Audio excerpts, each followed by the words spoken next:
same before today's trial ends. This is also to inform the senator judges to make their submissions at the soonest possible time. Otherwise, it shall only be made part of the transcript and the records and will no longer be made part of the journal. So ordered, and for the information of the body, the clerk of court will please call the case before the impeachment court. Case number 004-2026 in the matter of impeachment trial of Vice President Sara Zimmerman Duterte.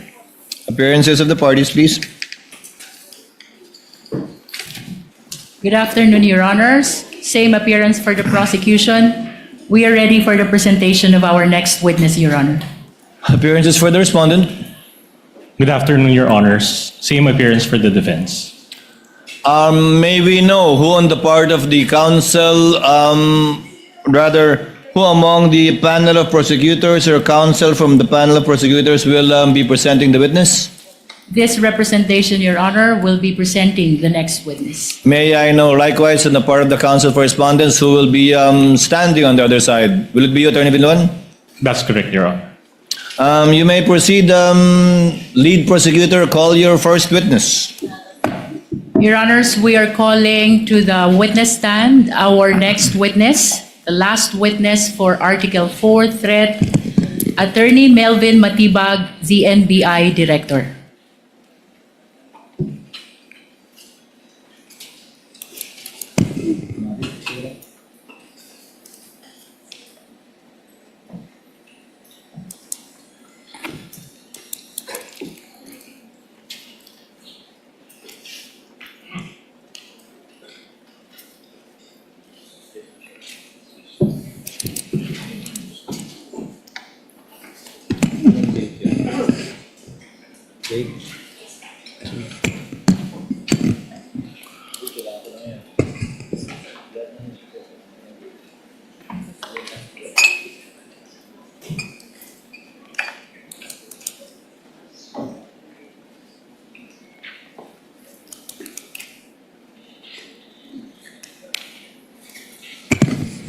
Kindly remain standing, Director Matibag. The clerk will kindly administer the oath to the witness.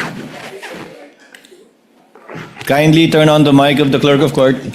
You, Melvin A. Matibag, do swear that the evidence you shall give in the case now pending between the Philippines and Vice President Sara Zimmerman Duterte shall be the truth, the whole truth, and nothing but the truth. So help you God. Yes, sir. Kindly sit down, Director Matibag. May we Before proceed? the lead prosecutor proceeds with their direct examination, the chair would like to address the witness regarding certain matters. Director Matibag, the chair would like to remind and admonish you on behalf of the impeachment court to kindly avoid statements pertaining to individual members of this impeachment court. Without prejudice to any investigation you're undertaking, you may do so, but without need of issuing statements that may impinge upon the independence and or integrity of the court or the individual senator judges. And for this reason, for your information as well, Attorney Director Matibag, these statements made by Senators Senator Judge Alan Peter Cayetano and Senator Judge Pia Cayetano last July 15, pertaining to statements made by you and the video presented in the impeachment court shall be referred to the Senate as a legislative body and referred to the appropriate committee, specifically the Rules Committee, for its proper disposition and for the matter to be taken up thereat, and not in this impeachment court. I hope you will hear and understand, Director Matibag, the Yes, sir. reminder and the admonition of the chair. Yes, Your Honor. Thank you, Director Matibag. Lead prosecutor, the Honorable Luistro, you may proceed with your direct examination. Your Honor, we are offering the testimony of witness NBI Director, Attorney Melvin Matibag, to prove the following. 1. Siya ang kasalukuyang direktor ng National Bureau of Investigation. 2. Matapos siyang italaga bilang direktor, may binuo siyang special task force para magsagawa ng investigasyon sa patuloy na mga pagbabanta sa buhay ng Pangulo. 3. may karagdagang investigasyon na isinagawa ang Special Task Force hinggil sa mga pagbabantang ginawa sa buhay ng Pangulo kasama ang pagbabanta ng Vice Presidente. 4. Ang pagbanta sa buhay ng Pangulo ay hindi lamang pagbanta sa kanyang buhay, kundi pagbanta sa pambansang seguridad. 5. Ang mga natuklasan at naging resulta ng Special Task Force mula sa karagdagang investigasyon. 6. Kilalanin at patunayan ang mga dokumento kaugnay ng nasabing investigasyon ng NBI. 7. Ang iba pang mga bagay na may kaugnayan at mahalaga sa nagaganap na impeachment trial ng Vice Presidente. Comments, Your Honor. Then, Your Honor, as to the first purpose, we are willing to stipulate, Your Honor, that Attorney Matibag is the current NBI Director. In the interest of expediting the proceedings, no need to propound questions on that. Number 2, as to the task force, Your Honor, we would have to object thereto on the basis of them being irrelevant. Your Honor, would just like to manifest for the record that such task force, Your Honor, was not part of the articles of impeachment as well as the impeachment complaint. There was no mention thereof, and this is tantamount to a new information. So, Your Honor, we just like to manifest for the record that the articles of impeachment is akin to a information that is filed in court, and the trial's already started, and the prosecution cannot modify such information or articles of impeachment. For such will be a violation of our client's right to due process, particularly her right to be promptly and fully apprised of the exact charge against her. So any information, any new information is irrelevant. Number 3, same objection, Your Honor, because the good counsel mentioned karagdagang investigation. So it pertains also to a new information which is irrelevant. Number 4, we would have to object because the good counsel used the word banta, which is a conclusion of fact. She mentioned it twice. So we are objecting on the basis of it being conclusions of fact. Number 5, as to the special task force, same objection, Your Honor, considering that, again, there was no mention of such information, new information in the articles of impeachment. Number 6 and 7 are okay, Your Honor. would the lead prosecutor care to respond? We would like to respond, Your Honor. The lady may proceed. Your Honor, maliwanag po sa naging banta ng Vice Presidente kaugnay ng November 23, 2024 na video. May kinausap siyang tao kaugnay ng kanyang banta sa buhay ng Presidente, ng First Lady at ng dating Speaker. Later, Your Honor, we will present that this special task force was specifically created for the purpose of furthering the investigation because of the possibility of seeing na hindi po mag-isa ang Vice Presidente sa bantang ito. In other words, Your Honor, the mention of Special Task Force, including its creation at ang karagdagang investigasyon nito, passes the test of relevance. As a matter of fact, this is the very reason why we are presenting Attorney Melvin Matibag, the NBI Director, before the Honorable Impeachment Court. Your Honor, the defense likewise mentioned that Special Task Force was not mentioned in the articles of impeachment.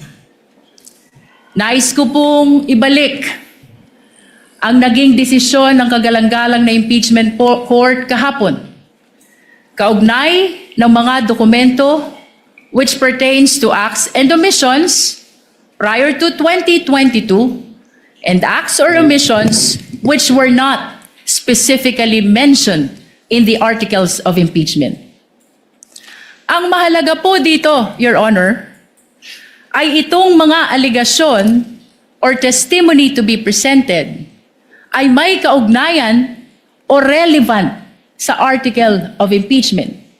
It is not necessary that they be specifically mentioned in the articles of impeachment. Finally, Your Honor, they likewise raised the issue of due process of the respondent. It is very much apparent, Your Honor, since day one of our impeachment trial, the respondent is very well represented by her very much able defense panel. In other words, Your Honor, atin pong ibinibigay ang nararapat na due process sa respondent vice president in as far as this impeachment trial is concerned, kasama na po ang pagtestigo ni NBI Director, kaugnay ng Special Task Force at ang mga naging investigasyon nito. Just a short rejoinder, Your Honor. Counsel for respondent may do so before the chair makes a ruling on the offer and the comments to the offer. You may proceed, Attorney Binlon. Your Honor, considering that the prosecution mentioned dates prior to the appointment of Director Matibag, then we would also add as basis for our objection his lack of personal knowledge. Noted. Chair will now make a ruling. Chair reminds the lead prosecutor to skip the introduction and preliminary questions with respect to the witness being the current NBI director, having been admitted by the counsel for respondent. Insofar as the phrase banta is concerned, Chair would like to remind the senator judges that that is indeed a conclusion which the prosecutors will seek to prove for our purposes. Tawagin na lamang natin o ituring na lamang natin ang mga pahayagang binitiwan ng ikalawang Pangulo. But lead prosecutor, kindly let the witness testify and characterize it as such if he will, but it should come from the witness and not from any of the counsel for the parties. As to the task force was formed on April 16, 2026, after the impeachment complaints have been filed. Although the impeachment complaint was filed before the Senate in May, the impeachment complaints were already filed prior to the formation of the task force. And as a last point, this, if at all, would show persistence, absence or lack of it, which is an element of the crime of grave threats which the prosecution is seeking to prove. Again, not through their statements, but through the witnesses they will be presenting in the person today of Director Matibag. The chair will therefore allow the testimony, and the counsel for the respondent may object at any time with respect to the points he raised, and the chair will rule each time an objection is raised regarding that matter without prejudice. I'm already seeing what Attorney Binloan will do because he's reaching for the mic. Without prejudice to the counsel, of course, making a continuing objection with respect to his observations to the offer so that we would abbreviate the proceedings and he won't need to object each time if at all it is brought up. Would that be correct, Attorney? Yes, Your Honor, we register our continuing objection and everything subject to cross, Your Honor. Noted. The lead prosecutor may proceed. Your witness. Mr. Witness, pakisabi po ang inyong pangalan, edad, at iba pang pagkakakilanlan. Ako po ay si Attorney Melvin Matibag na kasalukuyang Director ng National Bureau of Investigation. Ang aming pong tanggapan ay may address na 9th floor Philinvest Cyber Zone Building, Diosdado, Macapagal, Pasay City. Nabanggit mo na ikaw ay isang abogado.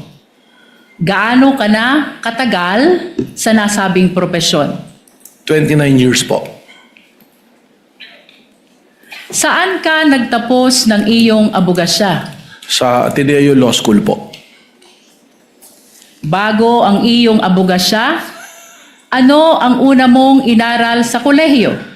Ako po ay nagtapos ng Bachelor of Arts, Major in Philosophy sa University of Santo Tomas. Pagkatapos naman ng abogasya, Mr. Witness, ano ang iyong inaral kung mayroon man? Nag-aral po ako ng Masters of Law, major in Corporate and Finance Law sa Wayne State University, Detroit, Michigan, USA po. You are here as NBI Director. Bago ka itinalaga bilang NBI Director, ano ang iyong mga naging trabaho kung mayroon man? Bago po ako itinalaga na NBA Director, kasalukuyan po ako naglilingkod bilang Dean o Decano ng Lyceum Alabang College of Law. Nabanggit mo na ikaw ay dating Dean ng Lyceum College of Law, Alabang. Bukod sa pagiging Dean, ano pa, kung mayroon man, ang iyong naging trabaho bago ang iyong pagkatalaga bilang NBI Director? Ako po inanungkulan na rin sa iba't ibang kapasidad sa ilalim po ng iba't ibang administrasyon. Una-una po rito bilang Director ng Laguna Lake Development Authority sa administrasyon po ni dating Pangulong Gloria Macapagal Arroyo. Nabanggit mo na ikaw ay naglingkod bilang Director ng Laguna Lake Development Authority panahon ng dating Pangulo, Gloria Macapagal Arroyo. Ano pa, Mr. Witness, kung mayroon man, ang iyong naging trabaho bago ka itinalaga bilang NBI Director? Sa administrasyon po din ng dating Pangulong Gloria Macapagal Arroyo, ako rin po inanungkulan bilang General Manager ng Manila International Airport Authority at sa administrasyon din po ng dating Pangulong Rodrigo Roa Duterte, ako rin po inanungkulan sa iba't ibang kapasidad po. Nabanggit mo na sa ilalim ng administrasyon ni Pangulong Duterte, nanungkulan ka rin sa gobyerno. Ano itong mga posisyon mo sa gobyerno na iyong nabanggit? Objection, Your Honor. Relevance. Your Honor, may I Counsel respond? may answer. Counsel may respond The rather. prosecution, Your Honor, is establishing the competence of the witness, the qualification as an official of the government. We are establishing, Your Honor, that he is loyal to his duty regardless of the principal he is serving. Wind up with your preliminaries, counsel. Witness may answer. Objection overruled. Thank you, Your Honor. Ako po inanungkulan bilang Presidente at CEO ng National Transmission Corporation mula po noong January 2017 hanggang Marso 2022 at pagkatapos doon ako po itinalaga bilang Cabinet Secretary po ng dating Pangulong Rodrigo Roa Duterte. Kaugnay pa rin ng iyong pagiging NBI Director. Kailan ka itinalaga sa nasabing posisyon? Ako po ay nai-appoint noong pong February 20 ng kasalukuyang taon po. Mr. Witness, bilang NBI Director, ano ang iyong mga responsibilidad at kapangyarihan kung iyong nalalaman? Objection, Your Honor. We already stipulated on this matter. No need for the Director. Your Honor? Yeah. Did you stipulate, counsel, as well as with the powers, responsibilities of We're willing to stipulate, Your Honor, as what The the law Director? provides. Your Honor, regardless of the position of the defense to stipulate on the fact pertaining to the powers and responsibilities of the NBI Director, it is the position of the prosecution that since this is a constitutional process, mahalaga po na marinig ng ating mga iginagalang na senator judges, ganun din ng mga kababayang nanonood kung ano talaga ang responsibilidad at kapangyarihan ng isang NBI Director.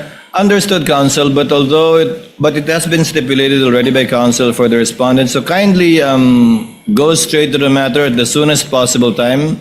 You're on a short leash with respect to the preliminaries on the qualifications of the witness. Kindly proceed, ma'am. Mr. Witness, ano ang iyong mga kapangyarihan at responsibilidad kung iyong nalalaman? Ang kasama po dito sa aking mga responsibilidad, ang una-una na po, we are the primary investigating authority ng ating pong bansa. Kung kaya po, ito po ay aming mandato na mag-imbestiga sa anumang usapin o mga maaring krimen na pumapasok sa amin At kasama rin po rito ang pagbabalangkas ng mga polisiya at pagbubuo po ng mga units or division kung kinakailangan at ang pagmamanage din po administratively po ng aming opisina. Sa mga kapangyarihan at responsibilidad na iyong binanggit, ano ang araw-araw mong ginagampanan kung mayroon man at kung iyong nalalaman? Ang araw-araw pong pagbabantay at pakikipag-ugnayan sa aming mga ahente dahil po sa araw-araw namin pag-iimbestiga ng iba't iba pong usapin na pumapasok po sa aming ahensya. Kaugnay pa rin ng mga binanggit mong kapangyarihan at responsibilidad, ano ang pinakamabigat mo na responsibilidad bilang NBI Director kung iyong nalalaman? Objection, Your Honor. Calls for an opinion. Witness may answer. I think witness is competent enough to answer that question. Thank you, Mr. Presiding Officer.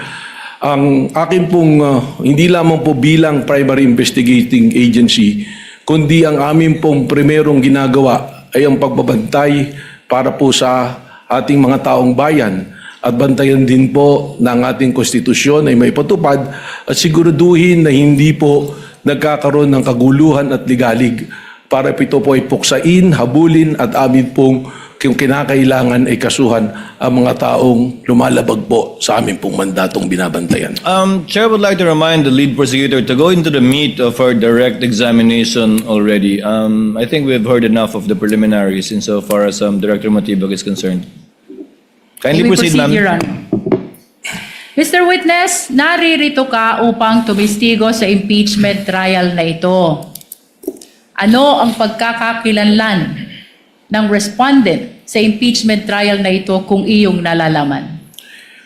Malino naman po na ang nasasakdal po sa impeachment trial na ito ay ang ating pong Vice Presidente na si Vice President Sara Duterte. Bukod sa ang respondent ay ang Vice Presidente, ano pa kung mayroon man ang pagkakakilanlan ng respondent sa impeachment trial na ito?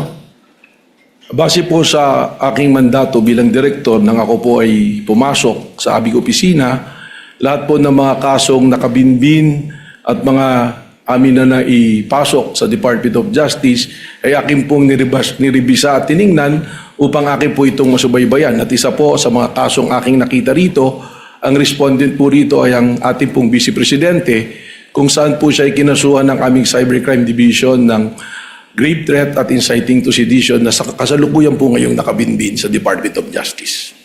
Nabanggit mo na ang respondent ay may kasong grave threat at inciting to sedition sa DOJ. Mr. Witness, ano pa kung mayroon man ang pagkakakilanlan ng respondent sa impeachment trial na ito? Ang ating pong Vice Presidente kasalukuyang ating pong subject sa ating continuing investigation dun po sa pagbabanta at plano na pagpatay po sa ating Pangulo, sa First Lady at sa dati pong Speaker of the House. Mr. Witness, may binanggit ka na continuing investigation ng NBI.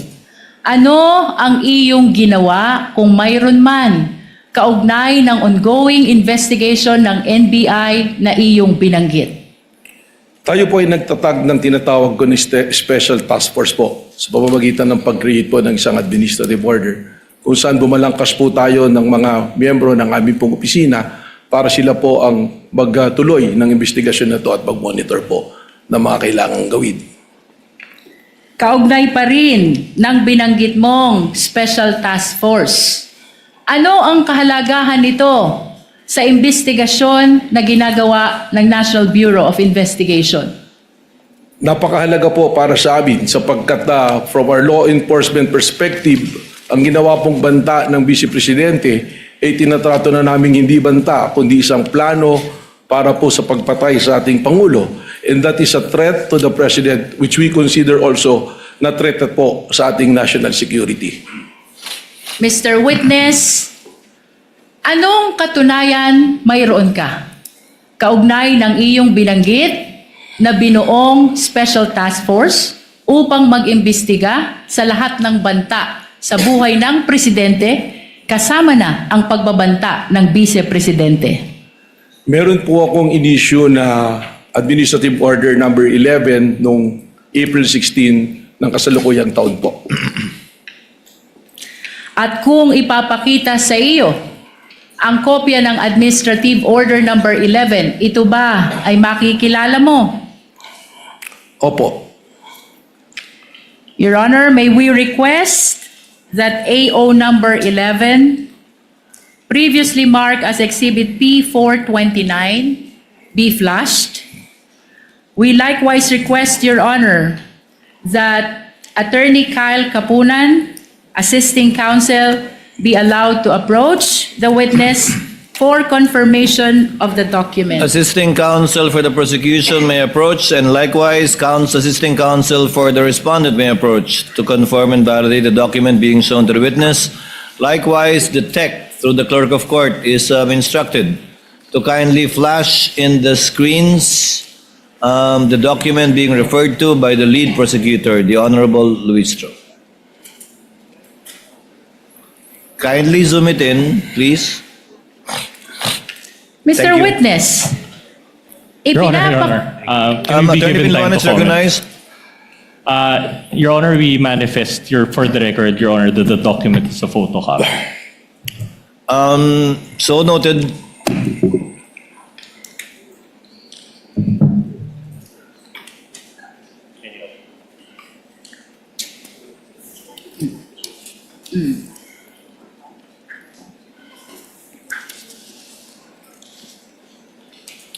Thus, the lead prosecutor confirmed the observation of the counsel for respondents while we are awaiting, the respondent rather, Your Honor, while we are awaiting for their review of the document. Your Honor, after the confirmation of the document, the prosecution will be requesting for the transfer of marking to a certified true copy, Your Honor. At a later time. Yes, Your Honor. Noted. Counsel may proceed when she's ready. Mr. Witness, ipinapakita sa iyo ngayon, may we request the assisting counsel to please show the document to the witness? Attorney Kapunan, kindly. Mr. Witness, ipinapakita sa iyo ngayon ang isang dokumento na may pamagat na Administrative Order Number 11. Ano ang kaugnayan nito sa binanggit mo kanina na Administrative Order Number 11 na kung saan nabuo ang Special Task Force? Ito po yung aking dokumentong binabanggit. Sa pangalawang pahina ng Administrative Order Number 11, makikita ang isang lagda sa taas ng pangalang Attorney Melvin Matibag. Kaninong lagda ito, Mr. Witness? Sa akin po. Your Honor, may we manifest that AO number 11 has been previously marked as Exhibit P429, and we just want to place on record the request for the transfer of marking at a later time to the certified true copy, Your Honor. Noted. Kaugnay pa rin ng Administrative Order Number 11, Mr. Witness. Ano ang komposisyon ng Special Task Force kung iyong nalalaman? Ito po ay binubuo ng iba't ibang division na pinamumunuan po ng aming pong team leader na Deputy Director for Operations at dalawa po na assistant team leader sa pangunguna po ng Assistant Director namin for Investigation at Assistant Director for Intelligence po. Nabanggit mo ang team leader at assistant team leader ng Special Task Force. Sino naman ang mga miyembro ng Special Task Force kung iyong nalalaman? Your Honor, hindi po sino, kundi ito po ay mga grupo, specific units po. Isa na po rito ang National Capital Region Division namin, ang Cybercrime Division po namin, ang aming pong OCTD, Organized Crime, Transnational Crime Division, ang TID po at ang CFD. Mr. Witness, nabanggit mo ang National Capital Region Division. Ano ang dahilan at isinama ang National Capital Region Division sa miyembro ng Special Task Force kung iyong nalalaman? Sapagkat ang pag-iimbestiga po at ang continuing na surveillance ay tungkol sa banta sa kaligtasan po ng ating Pangulo, at ang primerong opisina at tirahan po ng ating Pangulo ay nasa National Capital Region, kung kaya naman po ating pong isinama rito ang National Capital Region bilang miyembro po ng Special Task Force na ito. Mr. Witness, binanggit mo din kanina ang Cybercrime Division. Ano naman ang dahilan kung iyong nalalaman? Bakit ginawang miyembro ng Special Task Force ang Cybercrime Division? Ang Cybercrime Division po ay kasama dito sa task force na ito sapagkat marami po ngayon na banta na pumapasok po sa ating Pangulo sa pamamagitan po paggamit ng social media platform, at ang CCD po, sila po yung may karanasan at kaalaman po na sapat para bantayan po ang mga bantang papasok dito sa pang-araw-araw po. Mr. Witness, binanggit mo din ang Organized Transnational Crime Division. Ano naman ang dahilan at isinama ito sa Special Task Force kung mayroon man? Hindi naman po lingid sa atin na ang ating Pangulo ay may mga pagkakataon na lumalabas ng ating bansa at nagbabiyahe na kung saan ay ating pa rin pong tungkulin na bantayan ang kanyang seguridad kahit siya ay nasa labas ng ating bansa. At ang ating pong Organized Transnational Crime Division, sila po yung merong ugnayan sa ating pong mga counterparts sa iba't ibang bansa upang ating pong maisiguro ang kaligtasan po ng ating pong Pangulo habang siya ay nasa labas ng ating bansa. Mr. Witness, kasama sa iyong binanggit ang Technical Intelligence Division. Ano naman ang dahilan at kasama ito sa miyembro ng STF kung mayroon man? Napaka-importante po ng role ng TID, ng Technical Intelligence Division, sapagkat ang mga banta po na katulad ng pumapasok po sa ating Pangulo ay nangangailangan po ng masusi at malawak na intelligence network. At ang TID po natin, sila po ang may karapatan dito at nagpuproseso ng mga ganito pong gawain. Bilang huli, Mr. Witness, binanggit mo din ang Digital Forensic Laboratory Division. Ano naman ang dahilan at isinama ito sa miyembro ng Special Task Force? Importante po ang kanilang role dito sa task force na ito sapagkat lahat po ng mga ebidensya na ating makakalap, lalong-lalo na nakailangan pong idaan sa forensics o pagsusuri na technical, sila po ang dibisyon na maaari pong gumawa ng pagsusuri na ito. Maraming salamat sa iyong paglilinaw kaugnay ng komposisyon ng Special Task Force. Mr. Witness, anong mga pagkakataon kailangan ng NBI bumuo ng task force kung iyong nalalaman? Ang pagbuo ng task force ay yung mga immediate po na pangangailangan nating tugunan. Sa po yan. Pangalawa po rito ay kung isa ng malawakan ang isang bagay na kailangan nating tugunan at imbestigahan. At ang task force din po, kaya po ganyan kalawak kung makikita ninyo, ay kung ang nasasakupan po nito ay hindi lamang iisang lugar. At yung pong mga seryosong banta, na katulad ng banta sa ating Pangulo, ganitong task force po ang pakiramdam namin na kinakailangan. Mr. Witness, balikan ko ang Special Task Force na iyong binuo. Kanina, ibinahagi mo ang komposisyon nito.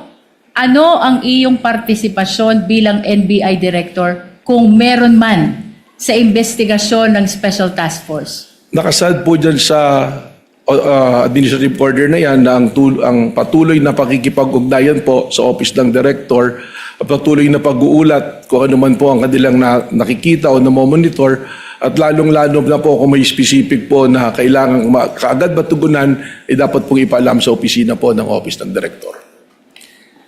Balikan natin ang Special Task Force na binuo sa ilalim ng AO number 11, Mr. Witness. Ano ang nagtulak sa'yo kung mayroon man upang buo? Today, given that we had to await the manifestations to be submitted to be made part of the journal, the other manifestations that were not submitted within today will be made part of the transcript and the records.